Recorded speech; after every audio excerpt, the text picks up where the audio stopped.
CAIR. Today we're going to talk about what's happening in India, the unfolding genocide and the threats against minorities, including Muslims, Christians, and Sikh and other ethnic and religious minorities in India. And the key theme for this discussion now is how to make America act. How, based on the information we have, what needs to be done to make America take a stand, whether American politicians, administration, the media, our neighbors, our fellow Americans, so that we don't repeat the historic mistakes of what happened in Germany at the hands of Hitler, those genocides that have taken place in Europe. They do not happen all of a sudden. Sheer propaganda, misinformation, dehumanization of people preceded the genocide, the Holocaust, and the hurt and the harm that we all contemplate and reflect on. Moving to the genocide in Rwanda. Many people who are watching now on Facebook were not born while the genocide in Rwanda took place. However, American leaders, when they look back in shame that they had the power to say something, to do something, and they did not. Fast forward, the genocide in Bosnia did not happen all of a sudden either. The West and the world allowed the Serbs to massacre and kill Bosnians and Croats because of their ethnic and religious identity under the watch of the world. The world can and should have done something, but unfortunately they intervened only too late. Moving forward, the genocide against Myanmar people, the Rohingya, happened just and continue to happen under our watch, and the world neglected. And they said something when it was only too late for the hundreds of thousands of people and the millions of the refugees who lost their belongings and family members and so on. Moving forward to the genocide that has been recognized by the world against the Uyghurs by China. Just because China is so big and so powerful, still we have to hold it accountable.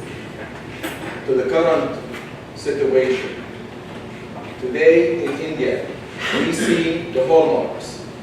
We see the writings on the wall. It is not new.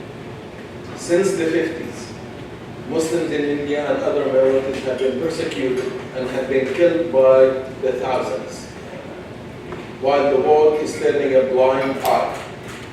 Today, under Modi government, violence, ethnic cleansing, hanging, lynching, hacking, and dispossessing people of their belongings or their freedom is becoming commonplace. One of the most dangerous things is the Hindutva party and the ruling party and RSS. They have supporters in the United States that are active. They mobilize political silence and acquiescences so that America does not say anything based on the misinformation. They were bold enough during the 75th anniversary of India's parade in New Jersey to display bulldozers proudly, but thinking that this is okay, to display weapons of mass destruction against people who live in India because they're Muslim or because they're Christian or Sikh, happening here in the United States. Luckily, someone said something, and those organizers had to apologize for the boldness of glorifying violence against people in India. So there's a lot for us to say and to do in the United States.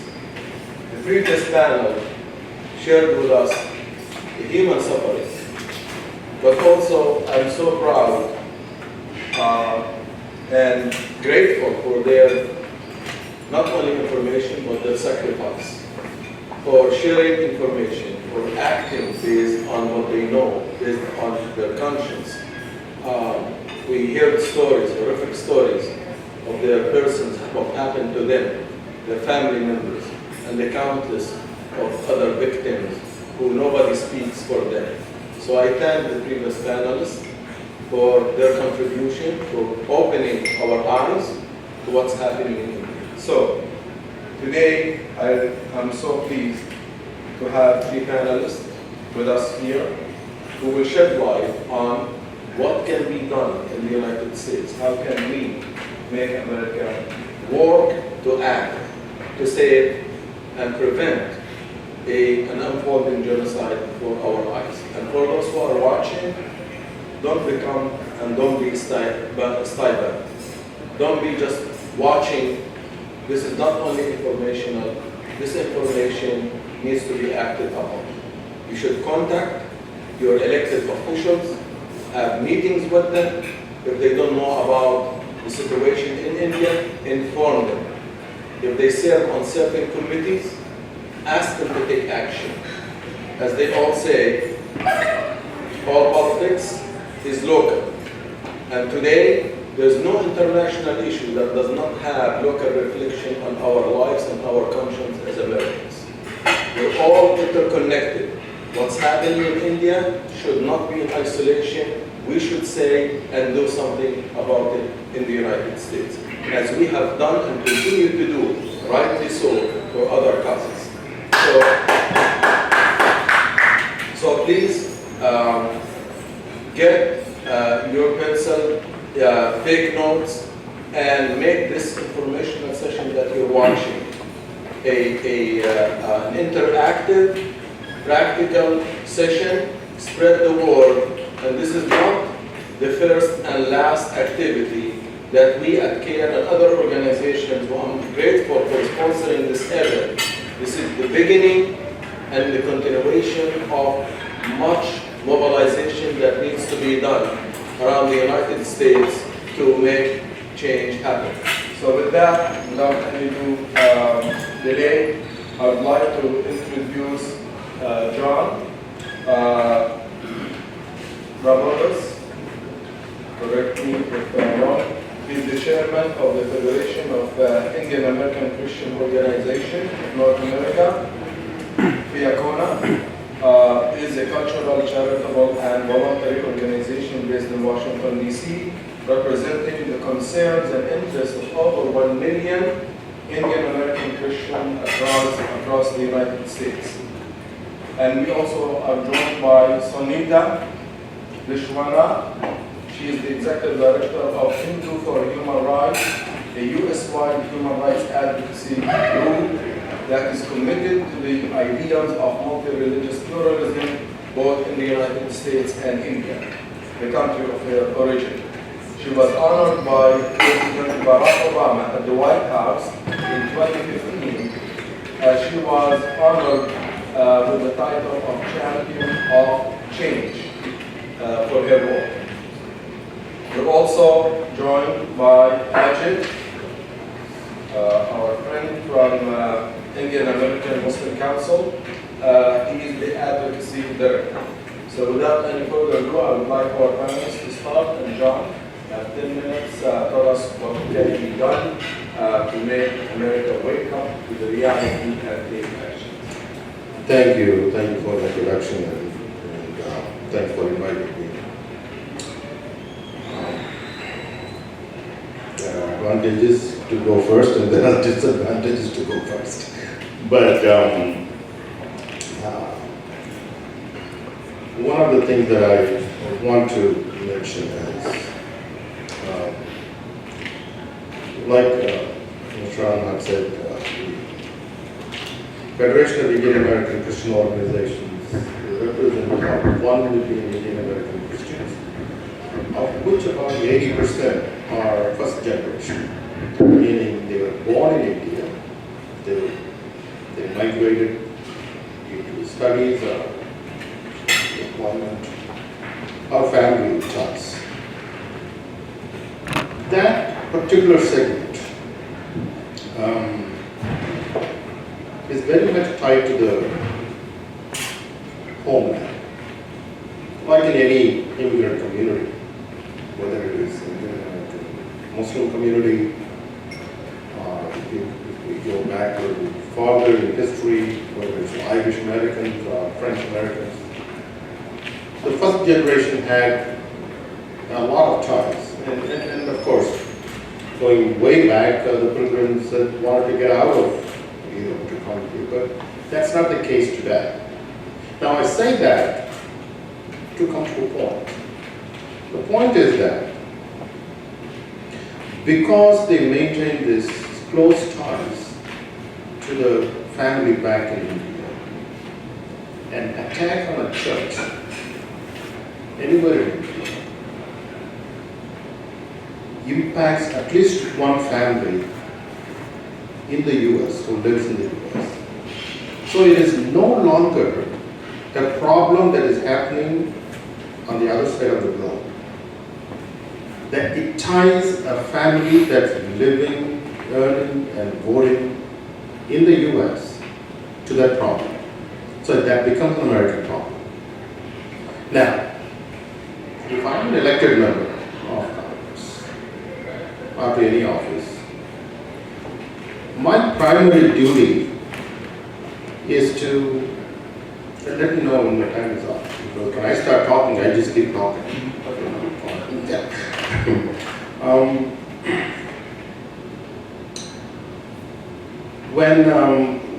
When this attack happens, a family, if I'm an elected member of, elected official in the US, whether in the state house or in the federal level,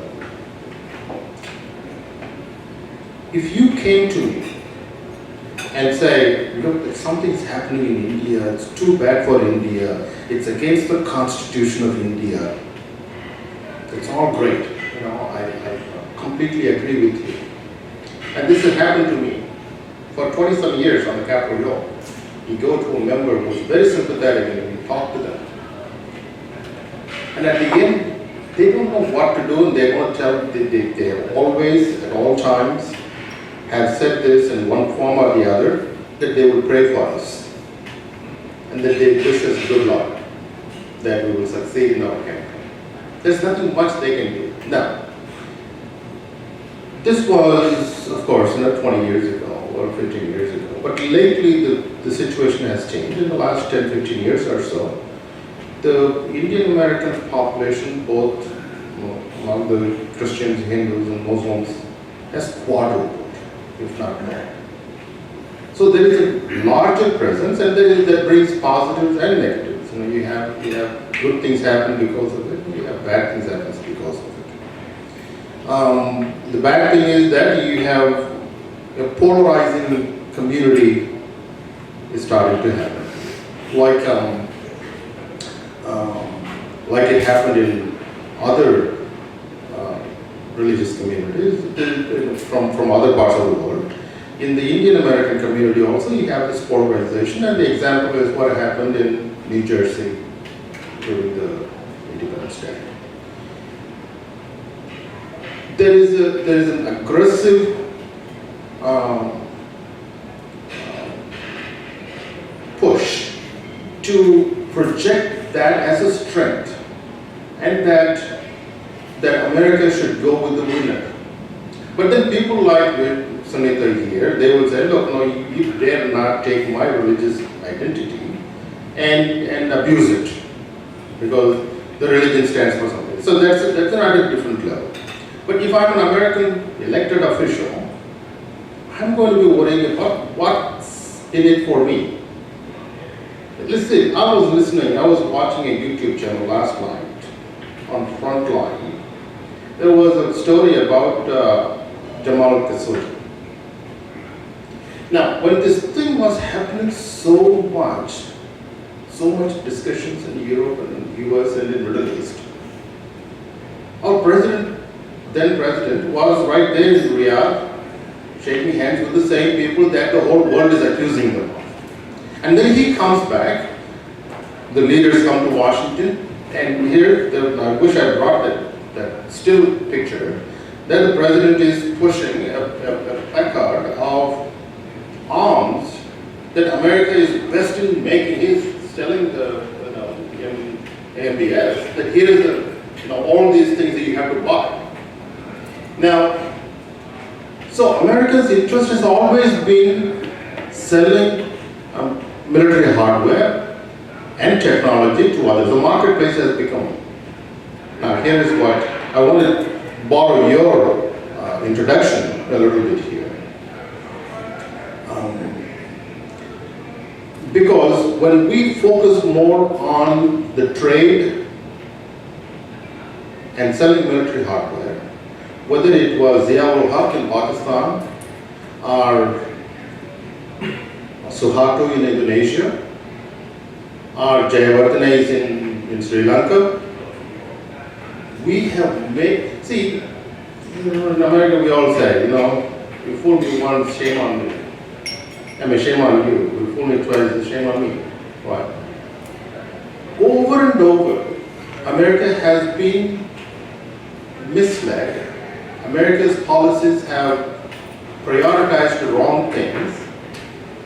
And by the time we realize it, I mean, even with China, 20 years ago, I remember when the most favored nation status was being discussed in Washington so hotly to give to China. And they were from Mr. Kissinger onward down, everybody was walking the halls of the Congress to say how great it would be to serve, to give the most favored nation status to China because that would impact American pocketbook.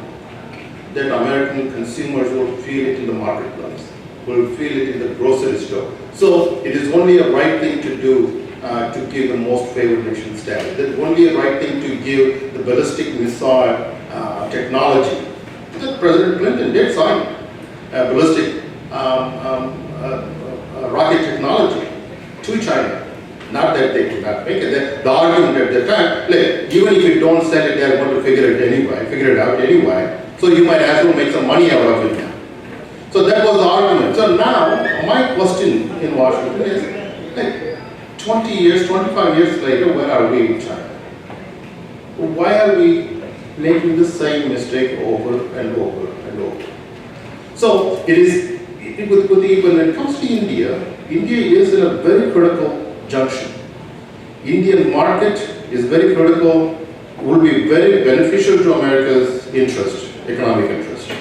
India staying together as one strong nation, as a democratic nation, would be very important for the strategic interest of the United States in the entire Indian Ocean corridor, and not only balancing China, but India cannot balance China as of now. I don't really see that as a practical option in the next 20, 15 years. But with other countries, yes, there could be a challenge.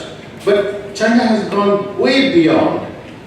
We could have done something about it 20 years ago, but our priorities were misplaced. And that's the same mistake we are making with India. Not that we need to make India, punish India for everything, but if we need India, we need to make the right thing. And US Commission on International Religious Freedom's recommendation for the third consecutive year would be a right step in the right direction. So with that, I will just stop and then we can. Thank you very much. Good job.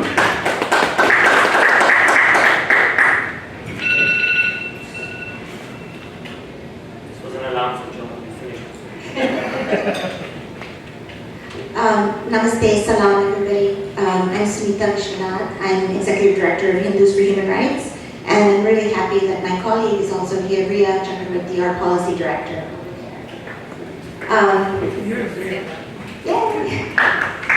And actually all the questions about what we're doing to influence the American government should be directed to Riya. That's her lead. So we just commemorated the 75th year of partition, the bloodbath of partition, and the independence of India and Pakistan. And yeah, it's heavy. It's heavy. Just this morning, we had a briefing, a meeting to raise awareness about a young man, Atikur Rahman, a Muslim, who 2 years ago, when many people, journalists, politicians, were trying to get to Hathras, Uttar Pradesh, where a Dalit woman had been raped and murdered, and her body was cremated before the family could even come and see the body, so that there would be no evidence. And many people were trying to get there.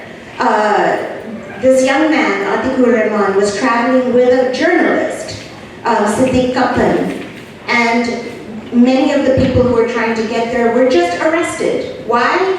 Because they were getting to Hathras. It makes no sense. And Siddiq Kaplan, the taxi driver, and this young man have been in jail for 2 years. This happened 2 years ago. And Siddiq Kaplan was given bail recently, but he hasn't been released. But Atiq Rahman, he is a heart patient, and his life is in danger. And so our groups, Indian American Muslim Council, Hindus for Human Rights, India Civil Watch, the groups that come together to do this advocacy, shoulder to shoulder together, we're trying to raise awareness, because we are told by activists in India that if America, if you serve, if the State Department raises their voice about this, maybe this young man will be released, and maybe his life will be saved, or at least he will die with his family and not in jail. So this was this morning's work. It's heavy. Today is also the 2-year anniversary of the incarceration of Umar Khalid, a student activist, India's bright spark for the future, brilliant young man. And he's been in jail simply because he dissents, he disagrees with this, he's against this government. That is, I mean, there was this question about India being a democracy, and is it really a democracy, and it's a flawed democracy, and we should be humble about this. Well, India was enough of a democracy that when people, supposedly when people were arrested, there had to be evidence and charges, and a court case. The prisoners of conscience that we keep raising our voice about, there's no evidence, there's no court case. People, the anti-terror laws that are used, the UAPA and so forth, to arrest these individuals, they are not required to give any evidence. And people languish in jail for 2 years, 4 years. They die in jail. Father Stan Swami died in custody. This was a Jesuit priest, 84 years old, I think, and he had devoted his entire life to the welfare and the rights of India's indigenous communities. And he dissented, like any justice-minded person, he dissented against this government and its Hindu extremism. And for that he was jailed, and he died in jail. So, yeah, it's an emergency, and that's the situation. You've heard the stories, the horrific stories from the others who have spoken. What is really astounding to me, and I'm a Hindu. I was born in an upper caste Hindu family, and my upbringing in this upper caste Hindu family was that I was empowered to speak. I always raised my voice. I always was allowed to, and from a very young age, I spoke out against the caste system. I didn't like that in my family where I grew up, untouchability was practiced, but I got to speak out about it, and my questions were entertained at the very least. And so I grew up Hindu, and I never had a disclaimer for being Hindu. I always had questions about my faith, and I always spoke up for justice. And that was never discouraged in my family. So what is astounding to me, given that I grew up in a religious but somewhat liberal Hindu family, is the question that Vipulji raised earlier on. What has happened to the majority community? What has happened to my community where if I speak about Atiq Rahman, if I speak about Umar Khalid, if I speak about a bulldozer in the India Day Parade in Edison, New Jersey, I am told, at the best, I'm told, oh, you know, I'm being brainwashed by the New York Times, and I'm, you know, I'm a good person, but I'm ignorant. At the worst, I'm told that I'm anti-Hindu, anti-India, and, you know, I'm a traitor to the Indian democracy. And this is my family, and this is the story of most of my Hindu friends and colleagues, and the situation in their families. And so for Hindus for Human Rights, other than addressing the questions of how do we influence the American government, how do we influence our global neighbors, individuals, citizens of the countries around the world, how do we, if you speak to a person anywhere on the street and talk about India, most people don't know something is wrong in India. So we have that job, all of us, to raise awareness about the emergency in India. But as Hindus for Human Rights, we have a special task.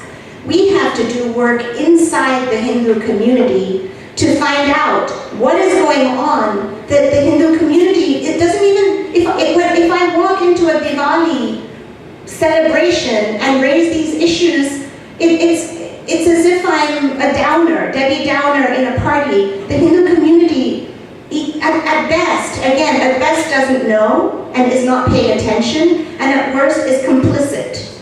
And really, to not know and to be silent is to be complicit. So that's what Hindus for Human Rights is doing. On one end, we are trying to work within the Hindu community to raise these urgent issues of human rights, crisis, religious freedom crisis, democracy in crisis.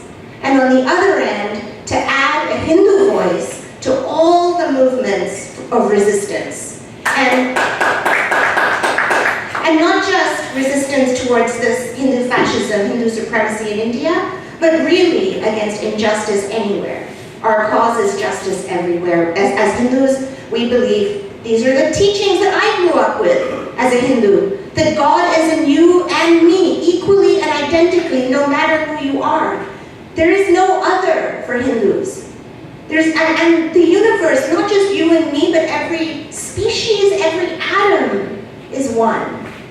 With such a faith tradition, how can we be bulldozing homes of Muslims, bulldozing the rights of minority communities, and then brazenly displaying that hatred around the world? Hindus for Human Rights was started here in the US, but we have chapters growing in Australia. People are interested in starting a chapter in Canada, in South Africa, in the UK. This means that Hindutva, Hindu fascism, is raising its ugly head in all of these places. And a few only, I have to admit, and it's my shame and my sadness that it's just a few. But nevertheless, concerned Hindus are reaching out to us and saying, let us join you.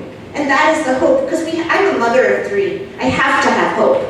And when a concerned Hindu person, temple, religious leader contacts us to say, how can we help? Or if any person, any group, any organized or individual around the world contacts us to say, we hear you, we're with you. Or to invite us as progressive Hindus to join their cause, I have to take that as hope, because we have to keep going.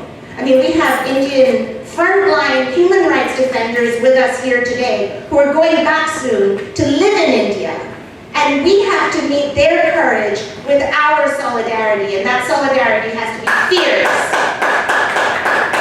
So what has happened in this 75th year commemoration? It's a very sad story. We heard about the Dharam Sansad last December in Haridwar, our holy city for Hindus, where holy people, so-called holy people, I call them unholy people. Dharam Sansad is a religious assembly, I call it an Adharam Sansad, an unholy assembly. They explicitly called for a genocide of Muslims in that gathering. They had children marching, sharpening their swords. And there was a holy woman, a Sadhvi, who said, put down your pens and lift up your swords, and called the Hindus of India to genocide.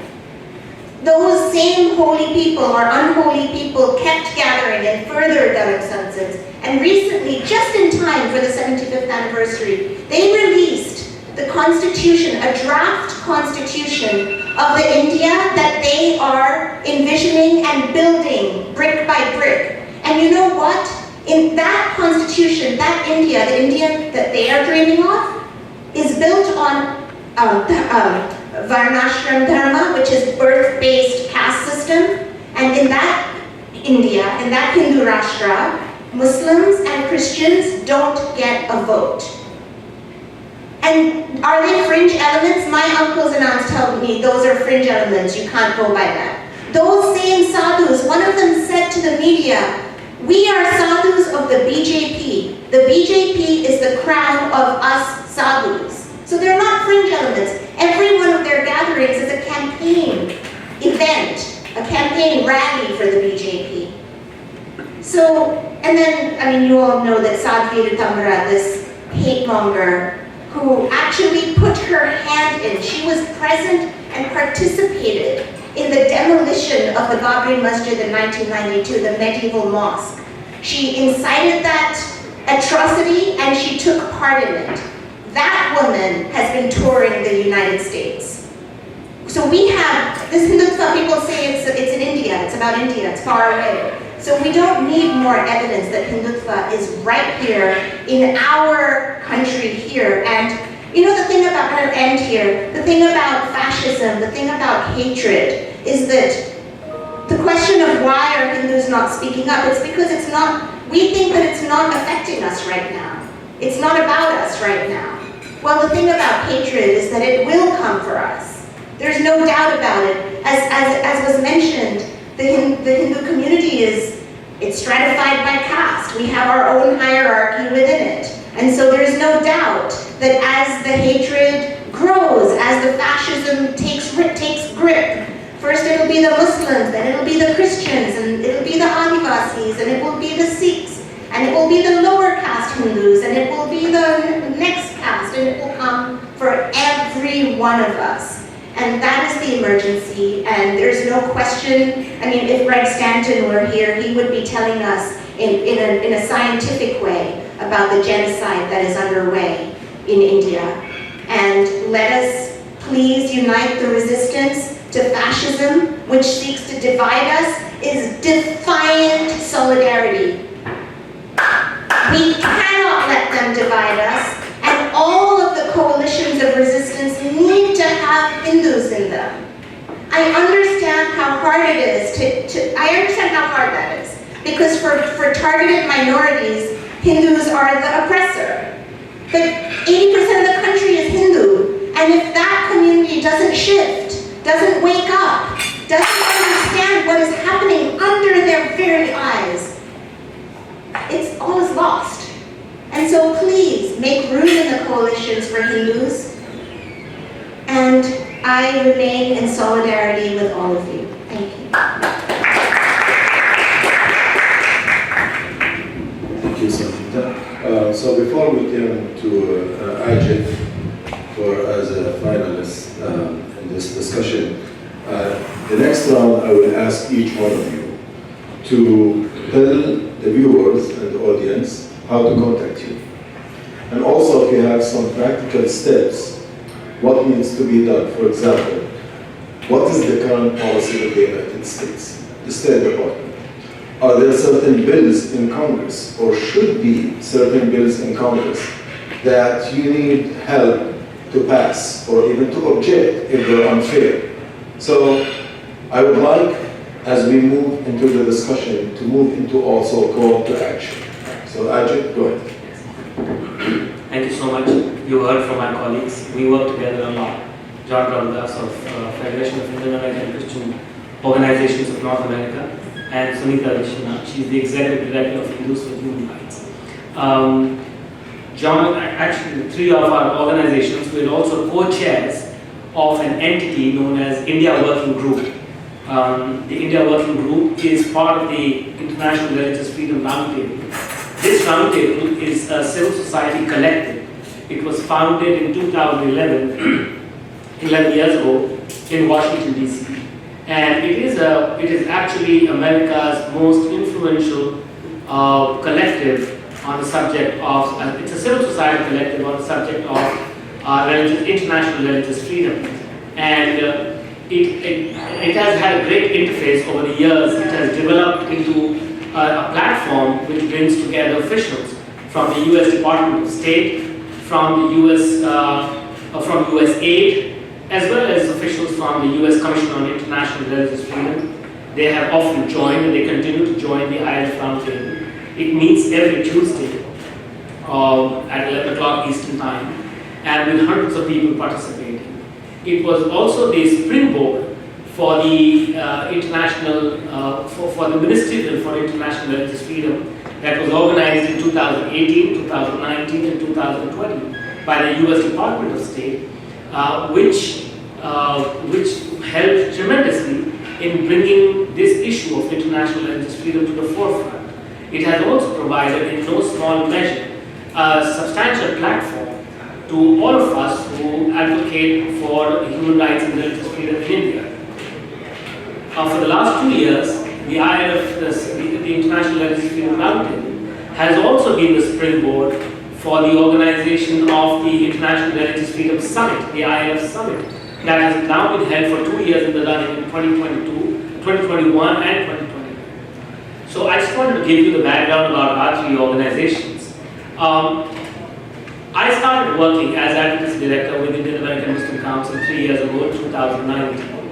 In the last 3 years, I have seen that we have moved substantially forward in bringing greater attention to the religious freedoms, the denials of religious freedoms and persecution in India, with our stakeholders in the United States. I divide the stakeholders in the United States in 2 parts. One are the state stakeholders, the other are the non-state stakeholders.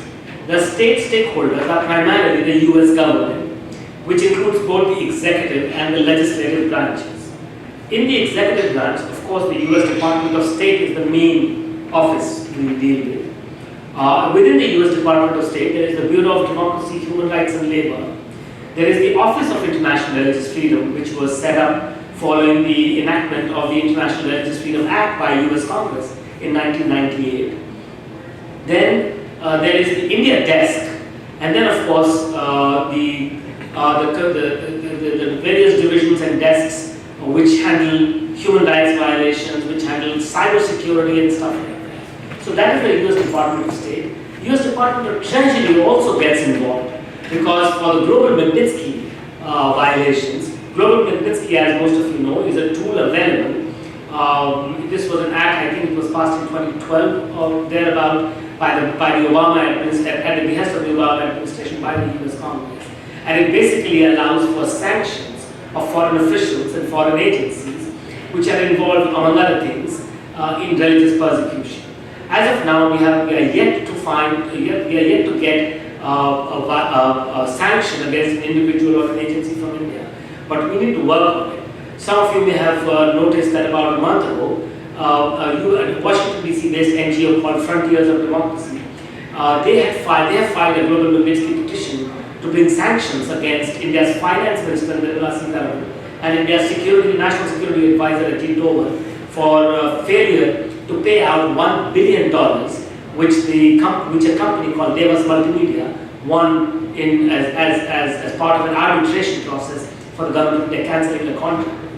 So the global Magnitsky is a very important tool, and US Department of Treasury is also important. Then there is National Security Council, and we need to reach out to National Security Council more and more. There are 2 parts in the National Security Council. One is the South Asia desk, and the other is the Human Rights desk. Incidentally, both of them are currently led by Indian Americans. One is Shanti Kalapin, and the other is Sumana Guha. Sumana Guha is the South Asia desk head, and Shanti Kalapin, she comes, I think, from American Enterprise Institute or National Endowment for Democracy, one of these 2. And she is the head of the Human Rights Project in the Human Rights Desk in National Security Council. These are really the critical tools that are deciding on a daily basis. The US Department of State, the offices that I mentioned, the US Department of Treasury, the US and the National Security Council, and of course there is the DOD, the Department of Defense, but that works at another level.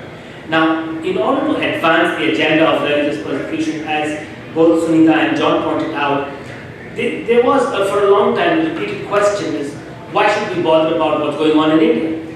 And you can accuse the US foreign policy of many things, but certainly not of being long-sighted or being mature. It's always been myopic. And in a country of 200, in a world of 200 countries, the United States, one of the last things that the United States is going to think of is religious freedom and human rights in order to make friends with people, with countries.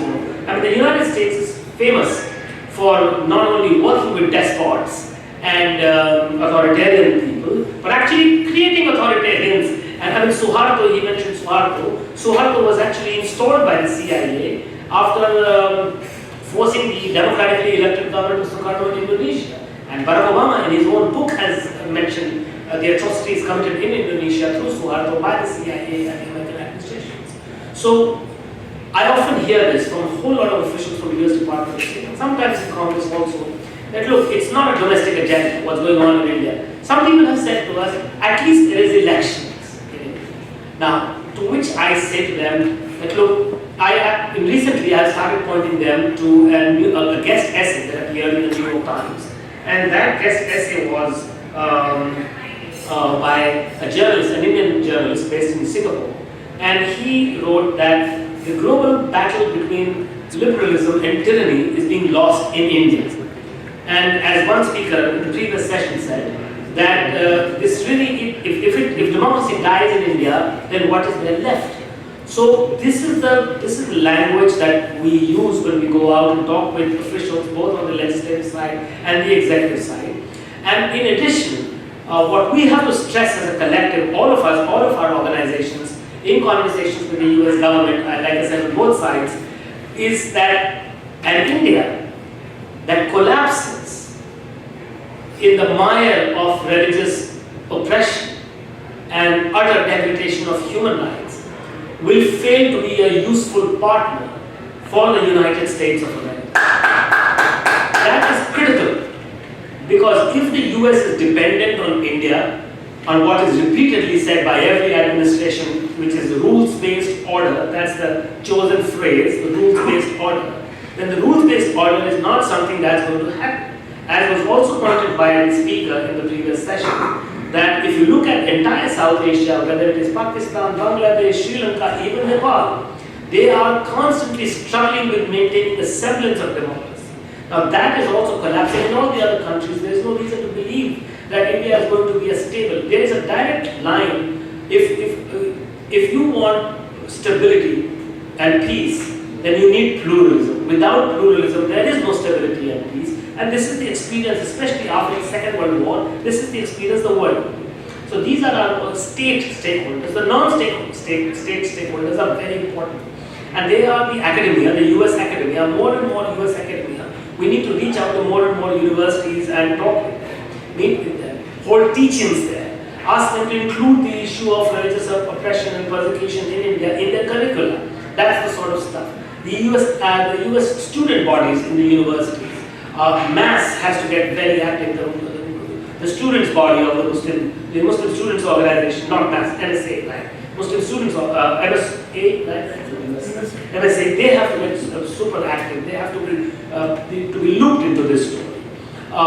There are substantial Hindu student, not Hindu, Indian American student organizations on some campuses. I've interacted with people from Harvard, from Yale. I've been to Harvard myself. There was a panel and I was part of that. There were two panels. One of them was, we also co-organized with the Harvard Students Union, the Indian American Students Union there. So we need to take the story further and deeper. The group that was founded, the Students Against Hindutva Ideology, Sahi, they call themselves. I am on the board, Sunita is on the board of Students Against Hindutva Ideology. That group started from Yale University, by Hindu students on the Yale campus. So we need to expand that. We also need in a major way to reach out to the interfaith. There's a very strong tradition of interfaith across America. And in most of these interfaith, on most of these interfaith platforms, the Hindu right wing is substantially present. The Hindu American Foundation, the Hindu Swayam Sevak Sangh. Hindu American Foundation, by the way, some of you know, is an organization that has filed defamation lawsuits Against two of my esteemed panelists sitting here, and another one is Rashid Ahmed, who is also in the audience. He was the moderator of the previous panel. The Hindu American Foundation has claimed that they are not connected with the Hindutva organizations in India, and there's tons of evidence of that. They're trying to browbeat everybody into silence. HSS, Hindu Swayam Sevak Sangh, Seva International, there are tons of these organizations, and they are all connected very deeply with each other. We have to start exposing them more and more. We did that with the New Jersey campaign last month. So the state stakeholders, the non-state stakeholders, and finally at the city council levels, the town council levels, the battle in New Jersey last month was won primarily through the town council, through the mayors, through the governors. I was in Austin day before yesterday. In fact, yesterday I was there, got back from there. In Austin last month, next to Austin, there's a town called Cedar Parks. And again, the HSS had organized a program there. The mayor had gone there, and our partners, the IMC partners, they educated the mayor, and eventually the mayor realized who these people are. And the mayor, as of like 5 days ago, he deleted all references to their event from his Facebook page. He has deleted the HSS and other people from his as Facebook friends and stuff like that. This has to amplify. The very last point that I would like to make, in 2020 January, we and our partners across the country started a process of getting city councils across America to start passing resolutions condemning the Citizenship Amendment Act and the National Register for Citizens. Seattle, Albany, St. Paul, Minnesota, Amsterdam, Michigan, San Francisco in California, and about 10 cities passed those resolutions. We have to revive that process again. Fundamentally, we have to understand these organizations, they are in hundreds. They are getting millions of dollars, both locally, domestically, as well as I suspect they are getting it from India. The Overseas Friends of BJP, which is an organization, it calls itself the Overseas Friends of the BJP. The BJP is the name of the party, the ruling party. And OFBJP is an organization that's more than 20 years old. It started, I think, out in New York, if I'm not mistaken. And in the 2020 November election cycle, suddenly we saw they ran to register themselves as a foreign agent. The only reason why any organization in America registers itself as a foreign agent is because it is getting money from outside America. So I'm reasonably suspicious that they are getting money from India, or they're getting money through some sources. There's big time funding coming into the United States, basically to expand this absolute vile, hateful, vicious, poisonous, venomous ideology of Hindutva in the United States of America. So in order to fight that, we have to expose these organizations, we have to expose this ideology, we have to go to US senators, US members of Congress, the US government, the executive branch, we have to go to governors, House of Delegates. In New Jersey, we got 4 Indian American members of the New Jersey House of Delegates to condemn it. So, and I'll end with a funny episode. The mayor of Woodridge, which is a town where the parade had ended in New Jersey, he was livid. He was part of that parade, but he didn't know what the bulldozer means. This is the parade for the bulldozer. And then when we exposed the Hindutva people for who they are, he was so angry, and finally he called our people a week later, and he said, you know, these people have invited me to the Hindu festival of Ganesh Chaturthi. Should I go? And he said, of course you should go. There's no question about it. And I actually wrote him up, drafted a speech for him to consider, in which I said, we welcome this festival for Hindu religion. We welcome the Muslim festivals. We welcome Jewish festivals. And New Jersey is a state, a peace-loving state for all people to coexist. There is no scope for poisonous ideologies. I think expose is what we want to do as a next step. Thank you. Thank you very much. So we have some time for questions. Do you have a mic over there? If you can pass the mic, that would be good. So meanwhile, I would like the panelists, starting from John, Sunita, and Ajit, if you can just tell the audience, those who are watching, how people can contact you.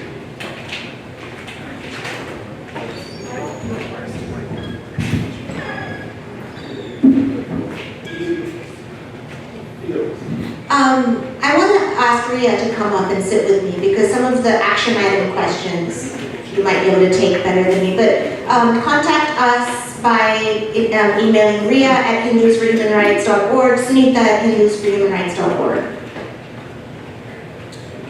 We have a good presence in the web. FIACONA stands for the Federation of Indian American Christian Organizations, FIKCONA.org, and there you can find our contact information, emails, and phone numbers. Yes, my first name is Ajit, AJIT, and I work for the Indian American Muslim Council. So Ajit at iamc.com. That's a very short email. That's how I can be contacted. So thank you so much. Do we have anybody who has any question? Please identify yourself, and if you are brief, that would be helpful. Do you have a mic? There is no mic. No mic. So yeah. So address your question to anyone you want to answer, and hopefully you can repeat the question so that we, people on Facebook will pick up the voice. Yeah, my name is Sahi. Came as a private citizen anyway. So, so what's called, you all know that this genocide is pending in India. It's going to happen actually.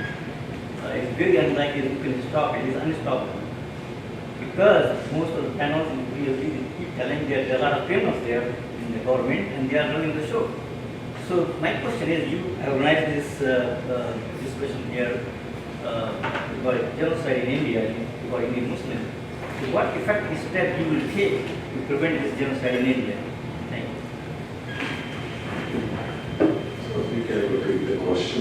The question is that, well, the session is about an imminent or impending genocide in India, and the gentleman feels it's going to be hard to avert this genocide, and so the question is, what are we going to do to try and avert the genocide?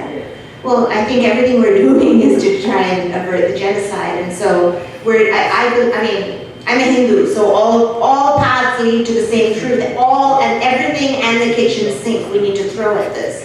So we've heard many strategies, especially from Ajit, about political advocacy. We do media advocacy. We do in the Hindu community a different kind of cultural advocacy where, we would like to do much more of this, but when I was growing up, Hindu and Muslim kids played together and knew each other. So in this country today, that doesn't happen much. So we are very committed to making, whether it's on campuses, in youth groups, in schools, summer camps, just bringing kids and families from Hindu and Muslim communities together into community. So that, if you know somebody as a human being, you're less likely to hate them.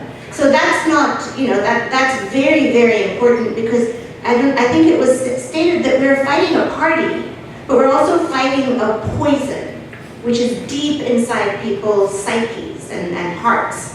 And we have to get that out. How do we get that out? We get it through building community together. So I am very committed to that. But really, every strategy is important. Well, I may be wrong with this, my assumption, but the way I see it, I come from Chennai, which is not impacted so much by the Muslim invasion, if you want to call it, of India and the conflicts that was happening in the northern parts of India. The southern parts of India was pretty much isolated or protected from all those social upheavals that was taking place in the north. And when I talk to some of my friends in the other side, they tell me that, John, you don't know that what our foreparents went through, what our great-grandfathers went through in the society. And you have no idea, you cannot feel it. You say, so the question then what are you going to do about it? Well, they want to take revenge. Now, is the revenge the right way to go about? That's a philosophical question to answer. But the way I see it, India is in a trajectory for good or for worse that I think it's going to run its course. Because an average citizen that I talk to in India, here Indian Americans here, don't really understand the gravity of the situation. So until that hits home for everyone, which only a cataclysmic event, necessarily a defined event, a period of events, a period of very bad things happening in a country could, like what happened in Germany, it had to run its course, and it had to, before something drastic could be done. And I think the world governments, even if we are sitting right here in Washington D.C. and scream from the top of our we can't really get the attention and the gravity, get people to understand the gravity of the situation. So the damage is going to be caused. The question is, will India stay together by the time the damage is done? When the damage is already done, but because India to begin with, it was even in 1947, it was 452 princely states and countries and kingdoms was put together. That's why they call it the Union of India. There's no one India. Well, when we were growing up, there was the news radio and the television news anchors would say All India Radio. But there's a reason for it. There's no one reason, one India. There's the entire Indian subcontinent. And to consider that as one monolithic, homogeneous society represents a very tiny minority of the community, and everyone else is going to be disenfranchised. And if that happens, that would be very detrimental not only to India, but also to the interest of the United States and other economic powers.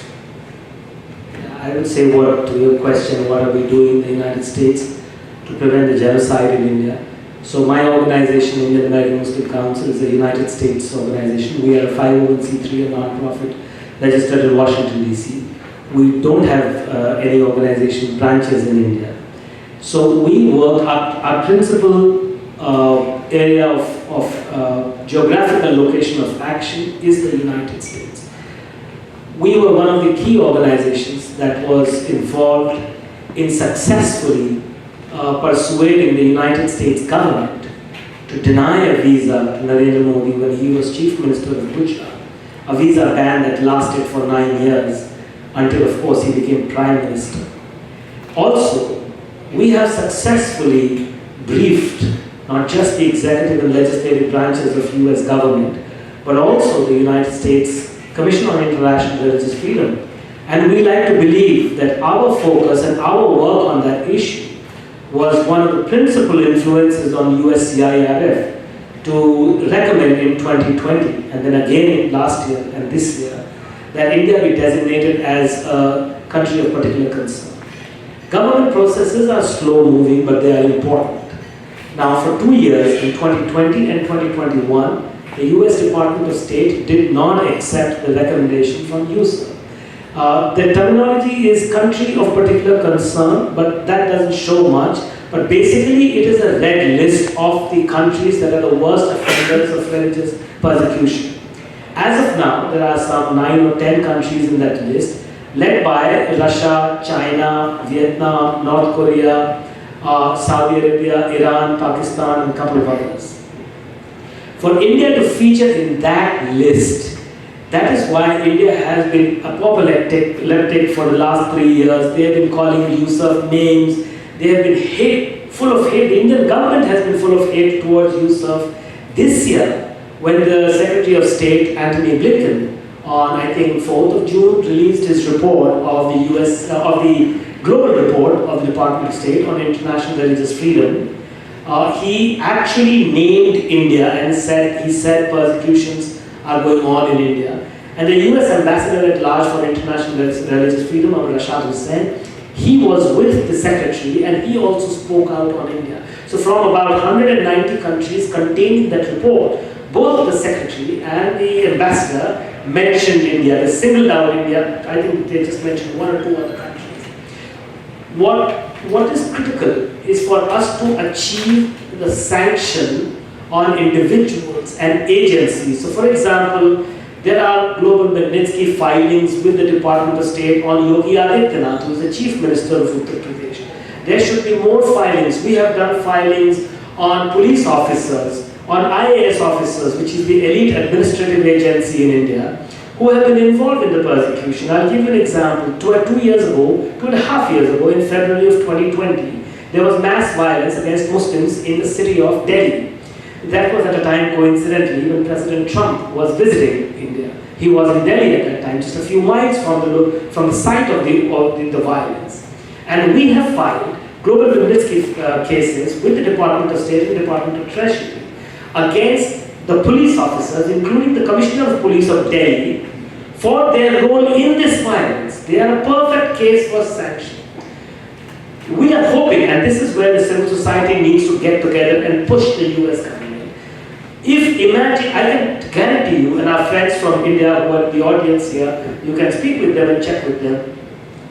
India's Hindu middle and upper class, it swears by the West. If an IAS officer gets sanctioned by the US government, that IAS officer, their spouse, their children can never travel to the United States. They can never go to UK and Canada and Germany and France and other places. They cannot even have financial instruments from the Western countries available to them. They cannot open an account with Standard Chartered Bank. They cannot send money.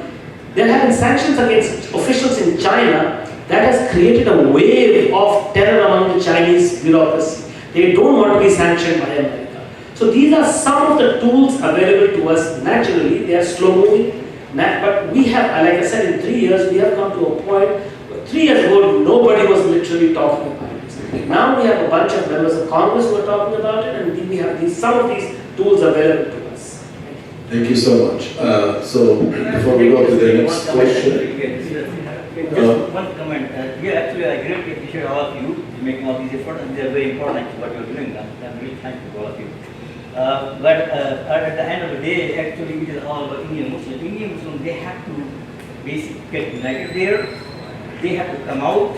They have to start non-violent movement there, like Gandhi. Then only they will be able to get justice. Otherwise, we can do all these things. It's very important, actually. We appreciate it, but we have some effect, but ultimately there has to be done there.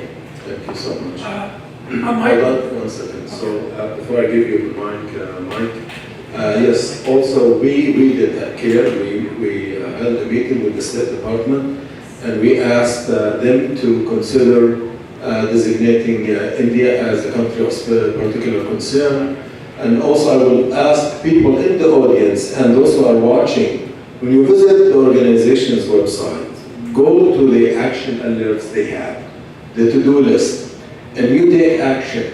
We live in a democracy, and our democracy is a reflection of how we feel and what we want from our elected officials to do on our behalf.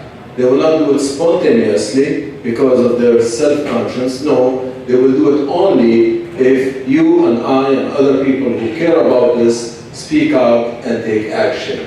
We cannot do it ourselves. We can do it, we can succeed when we see the masses like you taking action and believing in yourself. So with that, I will ask the next person to ask a question.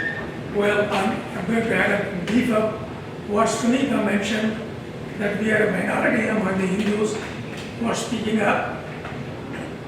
And Prime Minister Modi had said in one of the comments, we can identify them by the clothes they wear.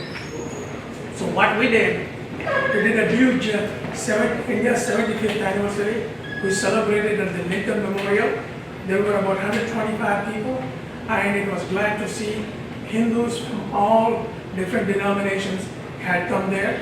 And my goal is to reach out to the Hindu community, to build relationship with them. Someday I hope I can ask them to support what IAMC is doing, John is doing, Sunita is doing. So we had a very successful event, and I continue to bring different communities together in our programs. I just wanted to let them know that we have to reach out to the Hindu community.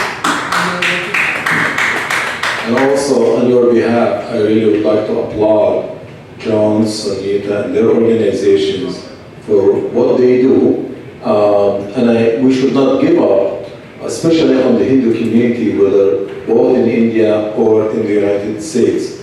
We're grateful for your courage, for your advocacy, and we would like people to know and support your organization. But also this is really a call for many American Hindus in the United States who do not believe in the mindset of destruction, hate and bigotry against other people because of their faith or their ethnicity, to take a stand. You live in the United States. Distance yourself from the culture of bigotry or any ideology that lead to the harm of other people, just because of who they are. And Sunita, her organization, John, and Indian American Muslim Council are really shining examples for how organizations and communities coexist, speak up, even at the expense of their own safety and their relations with people.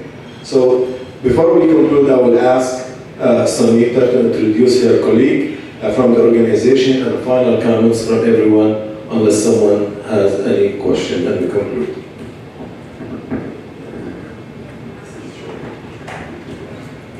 Well, for my final comment, I want to ask everyone in this room, this is my request.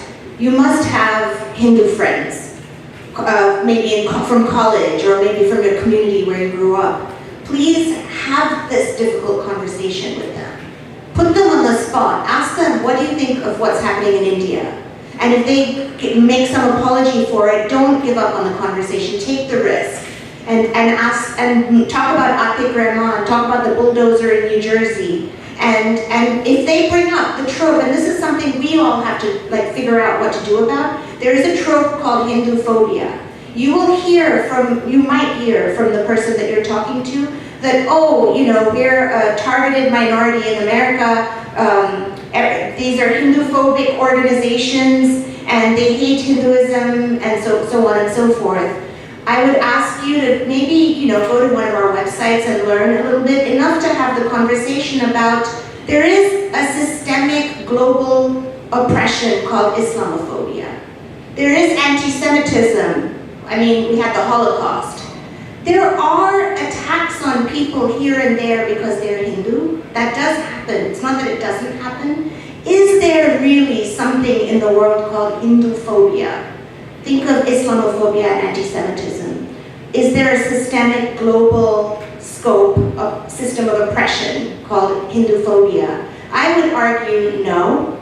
I would say there's racism. I would say Hindus are mistaken for, first of all, many of us are people of color. We're the other, and there's racism in this country. Second of all, a person who's an Islamophobe doesn't maybe know the difference between a Hindu and a Muslim. And if a Hindu is attacked or if they're discriminated against, can you have the conversation with your Hindu friends to put the question in their mind, is this racism or Hinduphobia? And keep that conversation going. If they're your friend, they will stay in the conversation with you. And this is a seed that you can plant in your community. I want to ask Ria, I brought her up. So Ria is our policy director, and she works really closely with Ajit and other advocates on the Hill to do the political advocacy of Hindus for human rights.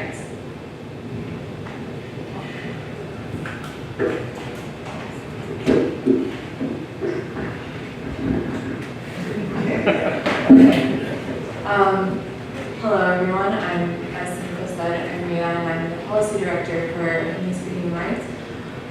One thing that hasn't been mentioned and I think is a powerful moment for advocacy is the NDAA or the defense budget.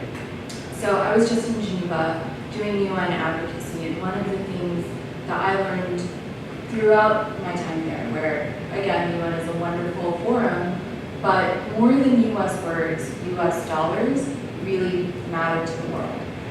And so if we can use our congressional advocacy, because Congress has a power of the purse, to then push Congress to include human rights language in the world's largest defense budget, or ask the US government to not give money to any military units that commit human rights violations in Kashmir, that's one of the most powerful moments that we can actually, materially enforce human rights laws in the United States around our relations with the US government, or with the Indian government.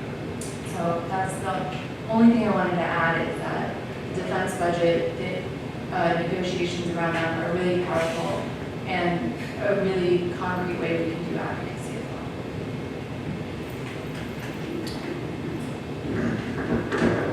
quickly, I wanted to kind of mention one thing that I hear all the time. Why should a Christian organization in America should work with Muslim organizations? I would say very plainly. And the argument that we face in our own internal discussions is that look at Nigeria, look at Pakistan. Who's persecuting the Christians there?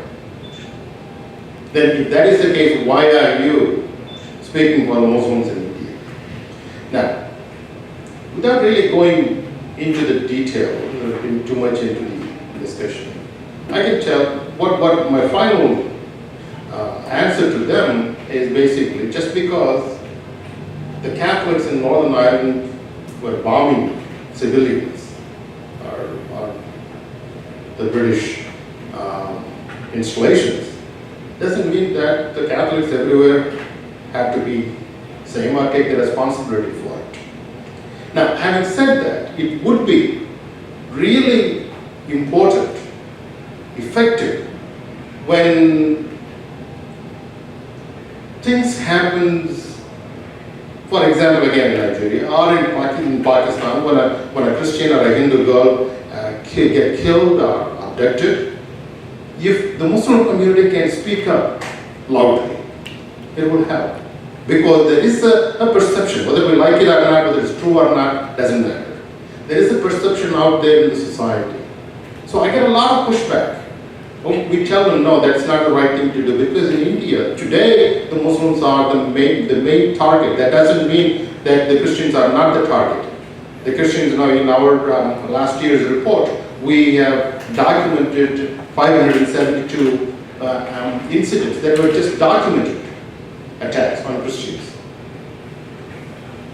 And if the Hindu nationalists or the extreme radical groups in India can succeed in breaching that first line of defense for the Christians there, which is the largest minority community, which is the Muslims, then the Christian church in India will be completely wiped out. You will be no matter to what they want to do with the country, to bring the Sanatana Dharma as a constitution by replacing the existing constitution. So it is in our interest that we need to speak up for our neighbor, and that's our Christian responsibility. With that, I will. Thank you, John. First of all, I would like to share with all of you that Ria has just returned from a very successful visit to Geneva. She was representing Hindus for Human Rights, and she was joined by one of my colleagues from Indian American Muslim Council, Sahi, who is not here today in this meeting. And both of them had spent many days in Geneva advocating at the United Nations Human Rights Council, meeting with diplomats from many countries, as well as officials from the United Nations. She just returned yesterday. So, yeah, just wanted to tell you the extent of the work we do. I'm glad you spoke about what you did speak. Of course, this is again a very interesting thing, and I'm so happy that he drew the parallel with the Irish nationalists or the Catholics. Or there are people in all societies who do not conform to a peaceful settlement of outstanding issues that does not reflect and should not reflect on the rest of the members. It's like there are white racists and nationalists in America. That does not mean all the white people are made so. We at Indian American Muslim Council have repeatedly spoken out against any extremism in the name of Islam. We have released statements. We have specifically condemned the violence on occasion in Afghanistan and other places. I would like to say in conclusion about the discussion today, we need to harness our resources in America. We are very, very tiny compared to the capacity, financial and human capacity, the networking and the outreach that the members of Congress have. Just today when we were sitting here, John shared with me a flyer, Hindu American Summit for Political Engagement at US Capitol. This is happening on 21st of September. It is in the hot US Senate building. Leadership of the spirited American Hindu community discussing to actively engage in the US political system. Several US senators, congresspersons, and administration officials have confirmed the participation. Join us, address and strategize on such vital engagement. And who is organizing this? We see the organization of the event organizers are American Hindu Coalition, American Association of Physicians of Indian Origin, the Federation of Indian Diaspora, the Indian ambassador to the United States is coming here, and we see the American Hindu Coalition, and we see these organizations which are very closely connected with the wider Hindutva network in America. Now obviously we will not be able to match their resources, but we don't need to match their resources. We are more the guerrilla than a conventional army. We have to harness our resources in two ways. Time was until about 3 years ago when this whole advocacy work in India was being done by unpaid part-time volunteers with other day jobs, with full day jobs in America. They are still needed, those people, because in this country where politicians are moved by constituents, we need the unpaid day job volunteers, the community. A big reason for the success of an organization like Indian American Muslim Council is that we have a huge community across, not huge as they are, but huge enough to organize as around one platform and therefore contribute to it. So yesterday in Austin, day before in Houston, this week I'm going to Nashville, Orlando. We have our members all over, and they pressure their local leaders, elected officials. But time has now come also for organizations to hire full-time paid capacity, such as Ria, such as myself. This is the job we do. This is the successful model of organizations like Amnesty International, like Human Rights Watch, like all of these think tanks you see in America. So that is where we need to go, and I would urge non-Indian American organizations, civil rights organizations such as yourselves, Nihad, and Engage, and others that are active in this coalition. And I'm sure either you or Brother Corey will read out the names of the sponsors at the end. That we need to start raising enough funding to hire capacity to work full-time. Communities are available on weeknights and weekends, but government is only available during business hours on weekdays. And that is when we need to work. So this may sound like a very trivial matter, but I think this is the key to successful engagement and advocacy going forward. Thank you. Thank you so much. Thank you all. This is very informative, very informational. I see one hand, maybe hopefully for the last question or comment, and then we will conclude immediately after that. So, comment for Mr. Prabhudoss. When you say that you don't hear Muslims condemning the actions against Christians, it's the other way around also. We don't, I especially when I'm out there, I don't see any Christian organizations condemning any acts against Muslims in India. They may be, some of them do it, similarly the Muslim organizations also do it, but it is not highlighted to the common public. So since you have organizations, you should mirror each other's comments on your website saying, oh, here are the Muslim organizations condemning atrocities against Christians, and the Muslim organizations on their website, and and the Hindus saying these are the Hindu organizations and the Christian organizations condemning the acts against Muslims. So in that way the public is like, they won't come and ask you, why are they not doing this? And the Muslims, they won't come and ask the Muslim, why are the Hindus and Christians supporting us? You will have that on your forum itself, so that will be an easy way out for you to present to your constituents or your people, your website, visitors. Look, this is the reality, and which is not highlighted in the media.